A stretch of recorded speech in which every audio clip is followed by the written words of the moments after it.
In the freezing apocalypse, reborn again, I crazily hoarded 100 boxes of rock-hard ice cream. Meanwhile, I stripped away all insulation from the villa, ripped out every rubber ceiling strip from the windows, and replaced the air conditioners to cooling-only mode. Nope, I'm not insane. It's just that my uncle's family, the same people who kicked me out and let me freeze to death in my previous life, were reborn as well. Drinking water, coal, generators, voracious heating supplies, plus enough food to last me 2 years. Checking the list in my hand, I reviewed items carefully while sending messages to suppliers. I had no parents in my previous life. Because my Uncle Todd's family had raised me since childhood, I generously invited them into my villa to take refuge. But the snowstorm had arrived too suddenly, and the food quickly became scarce. In their desperate scramble for more food, they actually killed my dog, my companion of 7 years, for meat. Then they threw me out of my own villa, leaving me to freeze to death in a minus 30 degrees Celsius blizzard. Now that I've been reborn, I won't let such a thing happen again. I'm secretly stockpiling supplies and fortifying my large villa. This time, I'll enjoy watching these ungrateful wolves suffer the fate they inflicted upon me last life. Just thinking about it makes me a little excited. Pulling out my keys, I was about to enter the apartment I'd rented downtown, but the next moment, I heard noises coming from inside. I assumed it was burglars and was about to call the police when I suddenly recognized the familiar voices.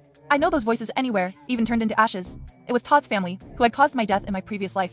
They had keys to my place and frequently came over, more comfortable here than in their own home. Previously, out of gratitude for their care during childhood, I hadn't complained, but now I felt nothing but hatred for them. Just as I prepared to drive them out, I overheard a conversation that left me shaken.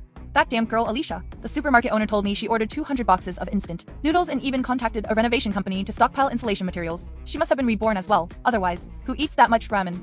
It was Greta, my aunt speaking. Her words sent chills down my spine. I immediately crouched by the door to listen carefully. I never expected they were reborn too. What should I do now?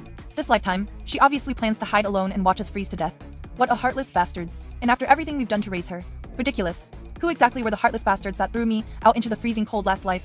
How about this? We'll play along. She'll definitely stockpile plenty of supplies and fortify her villa. Once she's finished all of that, we'll do exactly what we did last time and kick her out. My heart gradually turned cold. They'd already killed me once last life, and now they wanted to do it again. I wanted to burst in and confront them, but that would only lead to mutual destruction. If they realized I knew the truth, they'd immediately come up with a backup plan. Not only would I fail to get revenge, but I'd also alert them to take precautions and plot against me again. I needed another approach. With that thought, I opened the door, pretending nothing was amiss. Seeing me return, my dog Victor rushed over, rubbing against my legs and wagging his tail. Looking at his adorable face, I couldn't help recalling the gruesome sight of him being butchered last life, and my hatred for Todd's family intensified. Todd's family instantly went quiet, but they didn't show the slightest bit of remorse for barging in uninvited. "Why are you back so late? We're starving," Greta complained, acting as if I was her maid. "I'll take you out for dinner soon. Oh, by the way, Uncle Todd, can I borrow 500,000 bucks? Greta exploded the moment she heard my request. "You brat, you had enough money to buy a big villa. How shameless of you to borrow money from us." Getting money from her was tougher than plucking feathers from an iron rooster. Come on, I bought that villa in cash, and now I'm broke. I was thinking about renovating it properly. My vague explanation only reinforced Todd's family's suspicion that I'd been reborn. "Figure it out yourself. We don't have a penny," Greta replied, spreading her hands, clearly wanting everything for free. Mimicking her gesture, I shrugged helplessly. "Fine then, since you don't have money, I guess I'll put off the renovations for now. Maybe next year when I have spare cash." Hearing I wouldn't renovate, Todd's family suddenly grew anxious. Although my villa looked luxurious, I'd originally bought it as a summer retreat. Its insulation was poor, last life, even with the heat on full blast. We still shivered through the freezing nights. "Hey, don't postpone it. I support you. Here, I'll transfer the money right now." Todd eagerly pulled out his phone to transfer money, causing Greta to panic. After exchanging several meaningful glances, Greta finally relented. Soon enough, I received the transfer notification. With this money, I could now stockpile even more supplies. I could have easily gotten a loan for millions. But in my previous life, neither Todd's family nor I survived for long. Who knew how long this apocalypse would last? I didn't want to risk debt collectors knocking later. "Thanks, Uncle Todd. Actually, I've recently come to a decision. Paul's always one in my villa, right? In a few days, I'll transfer ownership to Paul as a wedding gift. Since I have no plans to get married, it's useless for me anyway." My words struck right at the heart of Todd's family. They probably had the same thoughts as me. Who knew how long this apocalypse would drag on? Securing the villa early would set them up comfortably. "Well, at least you still have some gratitude after all we've done raising you." Greta smiled broadly, already picturing their future good life. I smiled back, then immediately contacted movers to secretly haul away all the supplies I'd already sent to the villa. After sending Todd's family away, I headed to the suburban villa. On reflection, although the villa was remote and spacious, it had a fatal flaw. It was too low. In my last life, before they kicked me out, snow had already piled up to waist height. The ground floor living room windows had collapsed under the weight, and snow poured in. That was after just 2 days of snowfall. Clearly, a high-rise would be safer.